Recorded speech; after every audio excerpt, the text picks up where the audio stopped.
சீரியஸா இந்த நூடுல்ஸ் செய்ய ஸ்டார்ட் பண்ணும்போது இவ்வளோ டேஸ்ட்டாக ரெசிபி வரும்னு நான் எக்ஸ்பெக்டே பண்ணலங்க. அவ்வளோ சூப்பராக இருந்தது. நல்லா சேவரியாக, காரமாக, செம்மையாக இருந்ததுங்க. செய்யறதுக்கு நான் மேகி நூடுல்ஸ் தான் எடுத்திருக்கேன். மாஸ்டர் செஃப்பில் ஃபேமஸான தேச்சா சௌமியன் நூடுல்ஸ் தான் பண்ண போகிறோம் இன்றைக்கி. மேகி நூடுல்ஸை ஒரு 2 மினிட்ஸ் வேக வச்சு தனியாக எடுத்து வச்சுக்கிட்டு, இதுக்கான மசாலா செய்கிறதுக்கு ஒரு கடாயில் எண்ணெய் ஊற்றிட்டு, அது கூடவே பச்சை மிளகா, வேர்க்கடலை, பூண்டு, கொத்தமல்லி, கொஞ்சமாக ஜீரகம் போட்டு நல்லா வதக்கிட்டு நல்லா கோர்ஸ் பேஸ்ட்டாக அரைச்சி எடுத்துக்கோங்க. இது வதக்கும் போதே நல்லா கமகமான வாசனை வந்துச்சுங்க.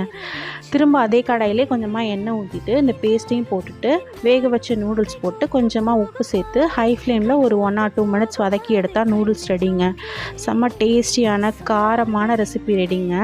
இது நல்லா வின்டரில் சாப்பிட்டா இன்னும் டேஸ்ட்டாக இருக்கும். சம்மரில் செஞ்சு காரமாக சாப்பிட்டு உடம்பெல்லாம் வேர்த்துருச்சுங்க, வாயெல்லாம் எரிய ஆரம்பிச்சிருச்சு. பட் செம்ம டேஸ்ட்டாக இருந்தது ரெசிபி. Must try recipe.